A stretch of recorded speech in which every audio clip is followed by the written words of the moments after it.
सबसे पहले राधे राधे। ये शाम लगन जो प्रोजेक्ट है ये बहुत ही दिल से बनाया गया है और बहुत भाव से बनाया गया है और इस गीत में आप लोगों को सबको सुनाई देगा और दिखाई भी देगा। ये सिर्फ़ और सिर्फ भाव और भक्ति में बनाए गए हैं और ये जन्माष्टमी आ रही है, जन्माष्टमी का महीना चल रहा है और हम यही चाहते हैं कि जन्माष्टमी में ये शाम लगन धूम मचाए और हर एक आने वाले टाइम में जितने जन्माष्टमी आए, जब तक ये धरती है, जब तक ये संसार है, ये गाना हमेशा, ये भजन अमर रहे। मेरा कान्हा कान्हा भजन को आप सभी ने बहुत प्यार दिया, बहुत वायरल हुए हैं और उसके बाद मैंने ये दूसरा प्रस्तुति किया शाम लगन, वो इससे भी और आगे जाए और आप सबसे खूब खूब खूब सारा प्यार मिले और ये शाम लगन इतना सुपर डुपर हिट हो। ठाकुर जी का आशीर्वाद से ये भजन आप सभी के सामने लाए हैं और इसको आप लोग इतना पॉपुलर कीजिए, इतना प्यार दें और ताकि ये the best of the best bhajan अभी तक का कि ऐसा हो लोगों के दिलो दिमाग में हमेशा बने रहे, क्योंकि जिन्होंने हमें प्रेम करना सिखाया इस धरती पे, उसी प्रेम को मैंने सुरों से सजाने की कोशिश की और यही है सुरों से इस प्रेम को सजाने में और भाव और भक्ति के बिना कुछ भी नहीं हो सकता। ये मेरा प्रयास सिर्फ़ और सिर्फ भाव और भक्ति है, इसके बिना मैं आपसे क्या बात करूं। और इस भजन को बनाने के लिए जावेद हुसैन जी ने काफ़ी इन्होंने दिल से बनाया, तो ही एक ये गाना ऐसे बन के आया कि ये सुनते ही एक रूह में मतलब लगते हैं कि नहीं कुछ है। जब मैंने ये भजन सुनने के बाद मैंने जावेद जी को बोला, मैंने बोला ये शायद कन्हैया तुमसे बनवाया है, ये तुमने नहीं बनाया या तो ना हमने गाया, इस भजन को उन्होंने बनवाया है। हम लोग बीच में जरिया है, हम कुछ भी नहीं है। हम कौन होते हैं कि भगवान के हम भजन बना सकते हैं। ये उन्हीं का भजन, ठाकुर जी का भजन, राधा रानी का भजन, ये बिहारी लाल जी का भजन, तो ये खुद ही इस भजन को बनवाए हैं इस जन्माष्टमी के लिए और आने वाले हर एक पल, हर एक समय के लिए। इस भजन को बाखूबी बहुत सुंदर से जावेद जी ने बनाया। उसके बाद भजन को जैसे मैंने हरबंस जी को सुनाया तो हरबंस जी ने बोला ये भजन नहीं है, ये कुछ और ही है। तो इसको बहुत सुंदर से उन्होंने सजाया। हम लोगों ने राजा नाहर सिंह पैलेस में इस भजन का सारे शूटिंग किए, बल्लभगढ़, फरीदाबाद, और उसके बाद हमने जितने पानी और बोट के शूट किए ये दमदमा लेक के हैं हरियाणा के। ये सारी चीज़ें खूब अच्छी तरीके से हो गए हैं, लेकिन इसमें एक बात थी कि मैंने कितना परेशानी इसमें मुझे उठानी पड़ी राधा के लिए, ये मैं बताने वाली हूँ आपसे। और सबसे पहले कन्हैया तो मुझे बड़ा इजीली और बड़ा प्रेम से मिल गए थे और वो भी 6 इयर्स बैक मेरे गाने के शूट पे इनसे मेरी मुलाकात हुई। तब मैंने इनके चेहरे को पढ़ के बताया, भाई तू तो इस धरती में कान्हा का चेहरा लेके ही जन्म लिया, जब भी कुछ बनाऊं कान्हा के लिए तो तुमसे अच्छा कन्हैया कोई नहीं बन सकता है। तो 6 इयर्स बैक जब मैंने ये शाम लगन प्रोजेक्ट के लिए मैंने आगे बढ़ी तो मैंने इनको फ़ोन किया, he was in Bangalore that time, तो इनको बुलाया और इस भजन के लिए, कन्हैया के लिए मैंने कन्हैया के इस रूप में इस भजन के लिए इनसे एक्ट करवाया। मैंने नहीं करवाया, ठाकुर जी ने करवाया। कान्हा तो मुझे मिल चुके हैं, बात राधा रानी मुझे बहुत परेशान किया। किस लिए किया? 32 एक्ट्रेस फ्रॉम मुंबई इंडस्ट्री, कितने सारे एक्ट्रेसेस से बात हो चुकी है, मैं अभी किसी का नाम नहीं लेना चाहती हूँ, they all are in top heroines from Mumbai.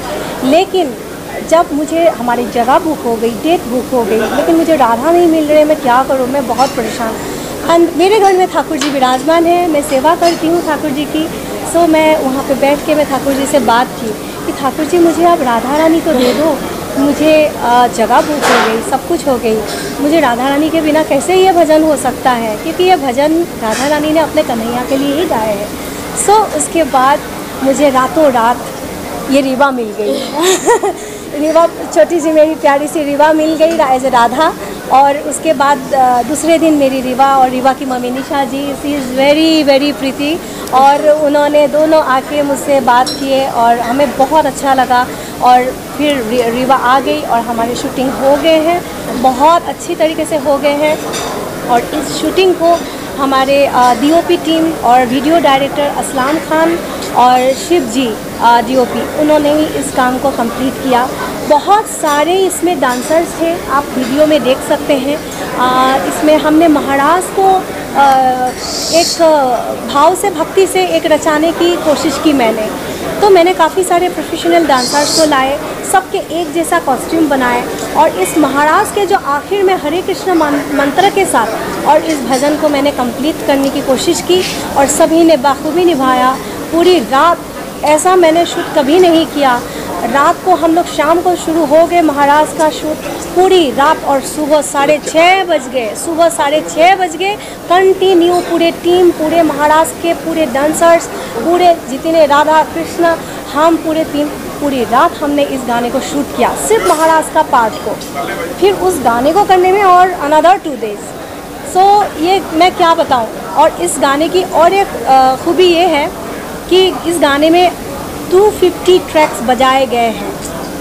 250 tracks मुझे तब पता चला जब इस गाने को लेके हम मिक्सिंग एंड मास्टरिंग के लिए गए, जावेद जी और हम, यशोदास जी के पास। He is the one of the best mix master person. तो उन्होंने बोला, तो 250 ट्रैक तुमने ये क्या बनाया? ये तो मैं समेटू कैसे? ये तो या तो संजय लीला बंसाली जी बना सकते हैं या तो AR रहमान ही बनाते हैं। तो मैंने बोला ये तो ठाकुर जी का गाना है ना, उन्होंने बनवाया। सो उसके बाद इस गाने को 2 दिन लगा मिक्स मास्टरिंग के लिए। उसके बाद गाना, video, everything is complete and I went to Bihari ji Vrindavan. उसकी भी मैं बताऊं आप सबके सामने, मेरी जो मन की जो मेरी भाव है उसको मैं आपसे शेयर करना चाहती हूँ। मैं वृंदावन गई जिस दिन, जैसे वृंदावन में एंट्री किया, आज कुछ ही दिनों की पहले की कहानी है ये, 4-5 दिन 6 दिन मुश्किल से उसके पहले वृंदावन जा गई। जैसे वृंदावन में एंट्री की, जो ऐसा तूफ़ान आया और उस तूफ़ान को मैं ही फील कर सकती थी कि जैसे कृष्ण जन्माष्टमी जन्म समय में जो तूफ़ान हुए थे, जो हम हमेशा राधा कृष्ण सीरियल में या मूवी में देखते हैं, वही तूफ़ान था। गाड़ी चल नहीं रहे थे। जैसे तैसे हम लोग अंदर गए। ऑलरेडी हम लोग लेट हो चुके थे क्योंकि बारिश के कारण लेट। और अंदर जैसे गए बिहारी जी के पास, क्योंकि मुझे भजन बिहारी जी को सुनाना था और दिखाना था कि उनको दिखाए बिना मैं यहाँ लॉन्च नहीं कर सकती थी, क्योंकि उनका गाना पहले वो देखे। और उसके बाद दरवाज़ा जो है बिहारी जी का जस्ट 10 मिनट 15 मिनट था, बंद होने वाले थे। हम अंदर गए। बिहारी जी के मंदिर हमेशा भक्तों से भरे हुए रहते हैं, ये आप सभी को पता है। और सब लोगों ने बोल रहे थे मंदिर का पथ बंद होगा। पुजारी बोल रहे गाना सुनाना है, जल्दी सुनाओ, पथ बंद होने वाले। उनका हाथ दरवाजे पे लगे हुए, अब बंद होगा, अब बंद होगा। पथ बंद नहीं हो रहे थे क्योंकि मैं भजन चला के रखी थी उनके सामने, आंखों से आंख मिला के। और जब तक भजन ख़त्म नहीं हुआ तब तक बिहारी जी का पथ बंद नहीं हुआ। कुछ मतलब ये क्या था मुझे नहीं पता। और जैसे ही भजन ख़त्म, विदिन 10 सेकेंड बिहारी जी का पथ बंद हुआ। और उसके बाद हम अपना वहाँ से प्रणाम करके निकल गए। निकल के फिर जैसे ही बाहर निकल गए, उसके 10-15 मिनट के बाद वो तूफ़ान, बारिश, सब कुछ बंद हो चुके थे। अब मैंने बिहारी जी के से आशीर्वाद तो ले लिया। अब मैं गई राधा रानी के पास बरसाना जैसे गई कि अब राधा रानी को सुनाना है भजन।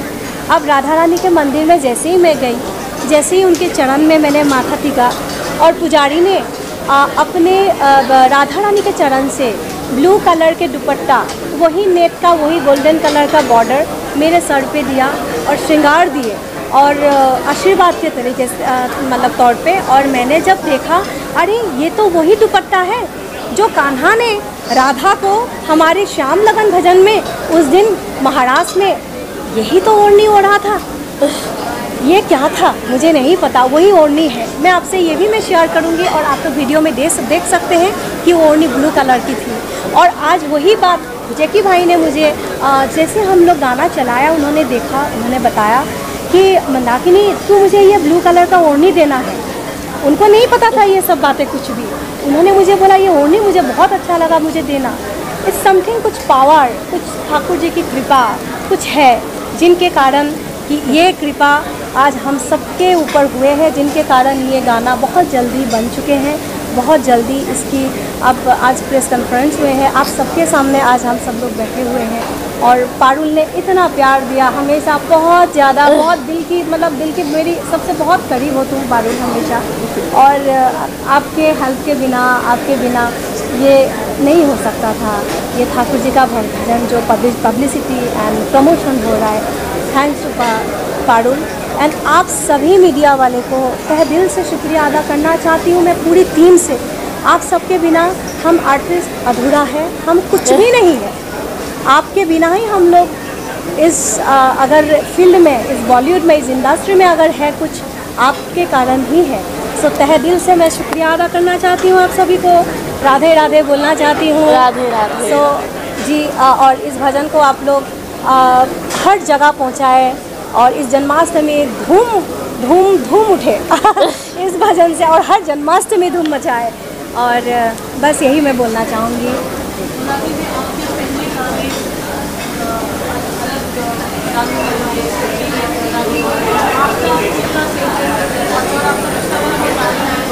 कान्हा कान्हा कान्हा कान्हा भजन मेरे उस समय वायरल हुआ जिस समय मतलब कोविड चल रहे थे, और कोविड के समय गाना गया। लेकिन उस समय कोविड के जो डिस्टर्बेंस थे, तो गाना का रिच, जैसे कोविड ख़त्म हुआ उसके बाद गाने का रिच बहुत ज़्यादा पहुंच गए। कोविड में सब डिस्टर्ब थे और मुझे खुद को इतना बुरा, मतलब एक टाइम में सब लोगों ने इस दौर को गुजरा, और मुझे भी कोविड हो गया था। और ये ठाकुर जी की कृपा है, शायद मुझे कोविड बहुत बुरी तरीके से हो गए थे। मैं ऑक्सीजन पे भी थी, मैं 4-5 दिन। उसके बाद पता नहीं, उन्हीं की कृपा है, शायद आज मैं आपके सामने हूँ। आप सबके प्यार, ब्लेसिंग्स, मेरे परिवार, आप सभी के ब्लेसिंग्स और ठाकुर जी के आशीर्वाद से और कोविड से हम लोग निकले हैं, हम सभी लोग। और ऐसा दिन कभी ना दिखाए, कभी ना आए हम सभी के लाइफ में, यही मैं प्रेयर करना चाहती हूँ। और कान्हा का भजन भी जावेद जी ने ही बनाया और प्यासा अंजुम जी ने लिरिक्स लिखा है। और उसके बाद जब ये गाना अभी इतना वायरल, इतने लाखों रील्स बन चुके हैं, मुझे तीसरी से फ़ोन आया कि मंदाकिनी जी ऐसा भजन का रील्स आज तक कोई भजन का रील्स नहीं बना, ये पहली बार ये रिकॉर्ड है। हर एक सेलिब्रिटी मेरे भजन को रील्स बना रहे हैं, हर एक सिंगर बना रहे हैं, हर एक इस्कॉन बोलेंगे, मायापुर इस्कॉन बोलेंगे, हर एक मंदिर, हर एक लोग, हर एक भक्त, हर एक लोग, हर एक जनता इसका, बच्चे से बच्चे, बड़े से बड़े लोग इसका भजन बना रहे हैं। ये सब उन्हीं की कृपा है, उन्होंने ही करवाया है और उन्हीं की माया है। बस मैं उन्हीं के चरण में, और इस भजन को भी मैं उन्हीं के चरण में रखना चाहती हूँ, और ताकि इसको भी और पॉपुलैरिटी मिले, बस और आशीर्वाद मिले। Thank you so much, thank you.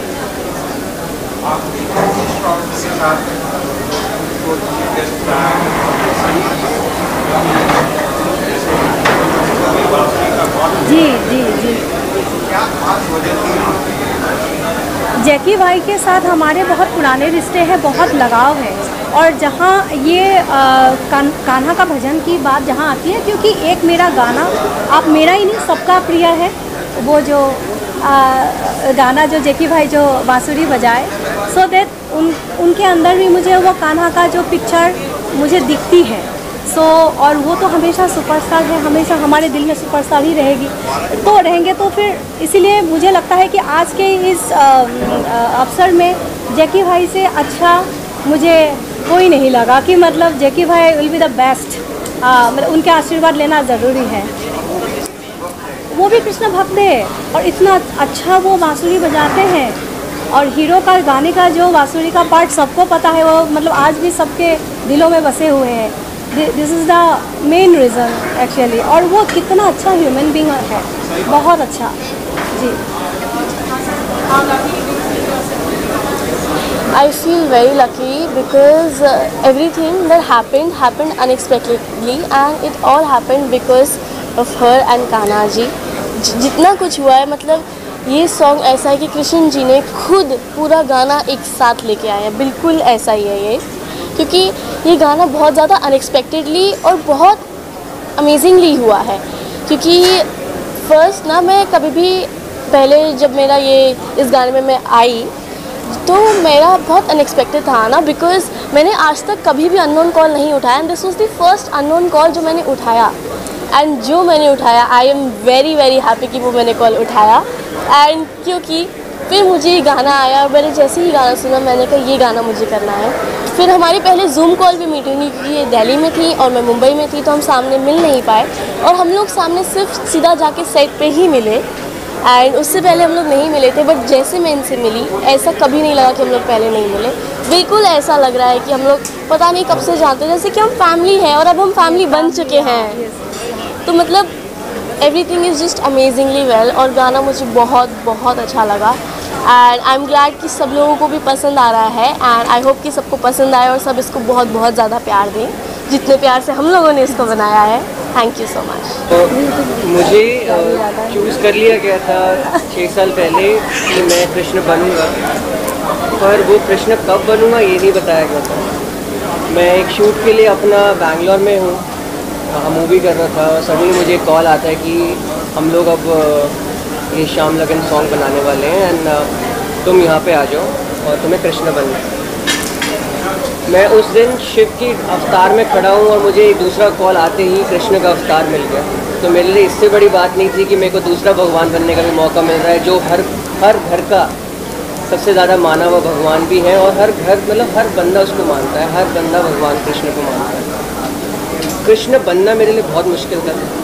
मैंने कृष्ण की ऐसी कोई पिक्चर्स नहीं है जो नहीं देखी, कोई वीडियो नहीं है ऐसी जो नहीं देखी और मैंने हर कोशिश करी कि उनकी जैसी एक स्माइल लाना, उनकी जैसे खड़ा होना, उनकी जैसे एक हंसी देना, वो सब कुछ करने की पूरी कोशिश रखी कि मैं वो किरदार अच्छे से निभा लूँ।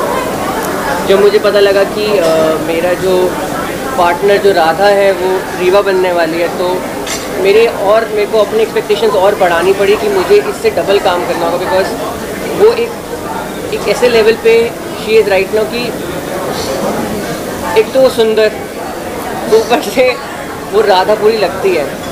अब राधा के जैसा राधा के साथ कृष्ण बन के खड़ा होना तो अच्छा लगना बहुत ज़रूरी है और जो मेरा किरदार है उसको अगर मैं नहीं निभा पाता तो बहुत मुश्किल होती। पर जब मुझे मिला और मैंने ये वीडियो बनाई, वो 4 दिन हमने काम किया, मेहनत करी, मतलब मैंने अपनी जान लगा दी इस कृष्ण को, इस किरदार को निभाने के लिए और कृष्ण के रूप में आने के लिए।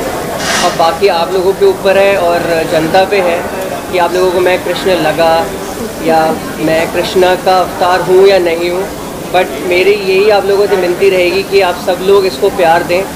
और हमने टू भी कंटिन्यू रखा है इस सॉन्ग को, अभी फेस बनना है कृष्ण का, तो मेरी टारगेट यही है और आप लोगों को भी यही होना चाहिए कि दूसरा सॉन्ग भी जल्दी बन के आ जाए और कृष्ण को एक नए अवतार में फिर से देखने का मौका मिल जाए आप लोगों को। यस बिल्कुल।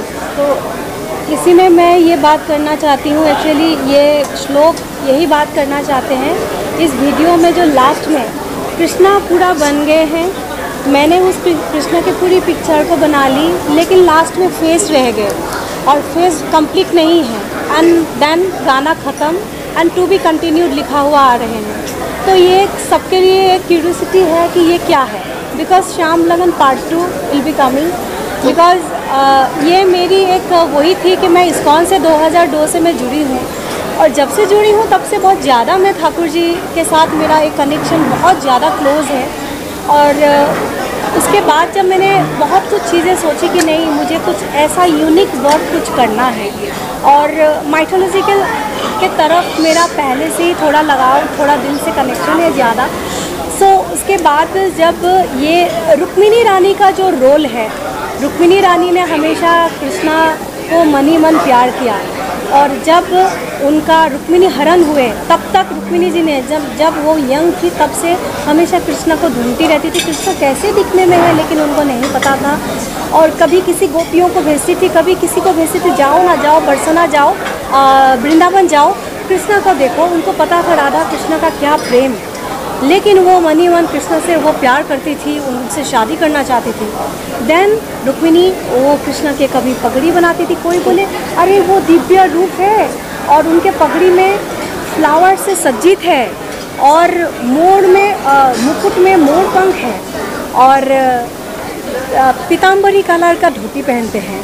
तो हर एक चीज़ रुक्मिणी को जैसे जैसे पता लगता था वैसे वैसे वो चित्र बनाते जाती थी और वही चीज़ मैंने कोशिश की कि हम इस गाने में दिखाए। और एज ए रुक्मिणी मैंने थोड़ा सा मैं करने की कोशिश की कि कृष्णा के वो पहले खाका बनाया, देन आइज़ बनाए, देन धोती बनाए एंड देन लास्ट में कृष्णा पूरा बन गए। एंड देन लास्ट में जब कृष्णा ने कृष्णा प्रकट हुए वीडियो में, फिर आप फेस बनानी है। कृष्णा तो देख चुकी है आप, अब लास्ट में कृष्णा देखिए। सो यही चीज़ हम लोगों ने इस पूरे वीडियो में रखे हैं, और अब नेक्स्ट पार्ट 2 के लिए पूरी कृष्णा फेस बनते हुए अब एक नए रूप में आने के लिए कोशिश करेंगे कि अब फिलहाल ये श्याम लगन पार्ट 1 खूब धूम मचाए। बस आप सबके आशीर्वाद हो, ठाकुर जी के आशीर्वाद हो। मुझे बहुत खुशी है क्योंकि देखिए लाइफ में हम लोग ने जो भी कुछ किया है, काम किया है या म्यूज़िक में भी काम करने की कोशिश की, उसका एक मकसद यही था कि हम लोग म्यूज़िक वीडियोस करें, एल्बम्स करें। आज मंदाकिनी जी का इतना अच्छा ब्यूटीफुल वीडियो आया है और इतना अच्छा गाया भी है उन्होंने, तो मेरी तरफ से उनको बहुत सारी शुभकामनाएँ हैं। ये करियर जो है वो और ऊंचाइयों तक जाए और अच्छी वीडियोस आए और सॉन्ग्स आए जो हमें सुनने मिले, यही मैं प्रार्थना करता हूँ। Thank you so much. आप हमेशा हम सबके दिल में हैं। जब इंडियन आइडल शुरू हुई, फर्स्ट इंडियन आइडल, तो ही इज द विनर। सो अभिजीत सावंत हमारे दिल में घरों घरों में बसे हुए हैं और हमेशा रहेगा। हाँ, such a great singer and very, मतलब बहुत अच्छा ह्यूमन बीइंग भी हो। उस समय भी जब आपको हमेशा देखते थे हर एक एपिसोड, और इतना पोलाइटली बात करना, इतना मतलब अच्छा से मतलब